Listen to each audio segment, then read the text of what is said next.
बुलढाणा नगर परिषदेत आदर्श आचारसंहिता लागू झाल्यानंतर बँक डेटामध्ये विकास कामांची देयके काढले जात असल्याचा गंभीर आरोप काँग्रेसकडून करण्यात आला आहे। या प्रकरणी काँग्रेसच्या पदाधिकाऱ्यांनी जिल्हाधिकारी, नगर विकास विभागाचे सहाय्यक आयुक्त आणि प्रभारी मुख्य अधिकाऱ्यांना निवेदन देत चौकशीची मागणी केली आहे। आज काँग्रेसकडून माननीय जिल्हाधिकारी, माननीय सहाय्यक आयुक्त नगर विकास आणि माननीय मुख्य अधिकारी प्रभारी जे बुलढाणा आहे त्यांना एक निवेदन सादर करण्यात आले। सध्या आदर्श आचारसंहिता सुरू आहे आणि 21 डिसेंबर रोजी मतमोजणी होणार आहे। मतमोजणीनंतरच सगळे निकाल बाहेर येणार आहे। बुलढाणा नगर परिषदेवर बॉडी येणार आहे, नगर अध्यक्ष येणार आहे, नगरसेवकांची टीम येणार आहे।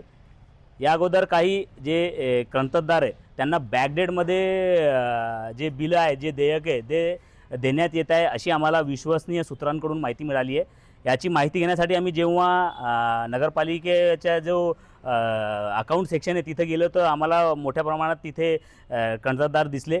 यासाठी आम्ही आज जिल्हाधिकाऱ्यांना आणि सगळ्या अधिकाऱ्यांना अशी विनंती केली की मतमोजणीच्या नंतर हे जे कंत्राटदार आहे त्यांचे देयके अदा करण्यात यावे आणि बॅकडेटमध्ये असे कोणतेही बिले काढण्यात येऊ नये आणि जिल्हाधिकारी महोदयांनी जे विकास कामं झालेले आहे त्यांची MB आपल्या ताब्यात घ्यावे आणि जे विकास कामं झालेले आहे त्याचे बँक स्टेटमेंट देखील ताब्यात घ्यावे आणि सूचना करावे नगर परिषदेला की अशा कोणत्याही प्रकारची जे बिलं आहे।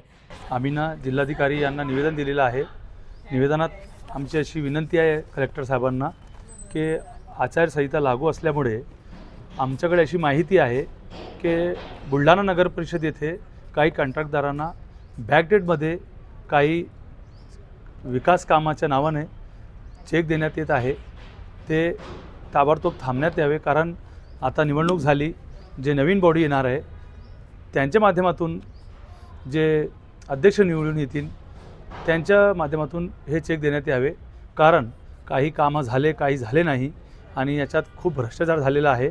म्हणून आम्ही जिल्हाधिकाऱ्यांना यांना निवेदन दिलेलं आहे की ते सध्या कोणतेही चेक देण्यात येऊ नये अशी आमची विनंती आहे।